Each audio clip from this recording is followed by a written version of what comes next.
প্রিয় শিক্ষার্থী বন্ধুরা, আসসালামু আলাইকুম রহমতুল্লাহ। এটা নবম দশম এসএসসি দাখিল এবং জব প্রত্যাশী শিক্ষার্থী বন্ধুদের জন্য খুব গুরুত্বপূর্ণ। এটা হচ্ছে ঢাকা বোর্ড 2020 সালে আসা একটা এমসিকিউ। এটা ঢাকা বোর্ড 20 আসছিল। ঢাকা বোর্ড 2020 আসা একটা এমসিকিউ। তো এটার উৎপাদকটা আমরা নির্ণয় করতে হলে আমাদেরকে এটা আগে সুন্দর করে আমরা গাঁতের অধক্রমে সাজাবো। গাঁতের অধক্রমে সাজালে এখন আমরা পাচ্ছি কত, এক্স স্কোয়ার প্লাস আছে আগে -17x প্লাস কত 70। এখন আমরা 70 কে এ পাশে দিয়ে গুণ করব।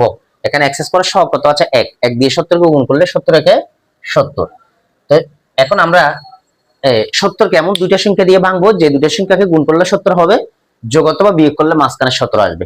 তো 7 আর 10 এ 70 হয়, 7 10 এ 70 হয়, গুণ করলে 10 আর 7 এ যোগ করলে কত হয় 17 হয়। তাহলে যেহেতু এখানে আগে মাইনাস আছে তাহলে 10 ও মাইনাস হবে, 7 ও মাইনাস হবে।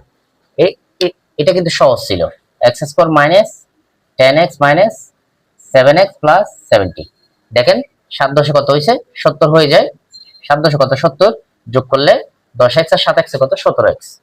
তাহলে এখান থেকে যদি আমরা x কমন নিই, x মাইনাস 10 থাকে, মাইনাস 7 কমন নিলে x প্লাস মাইনাস মাইনাস 7 দিয়ে 70 কে ভাগ করলে কত হয় 10।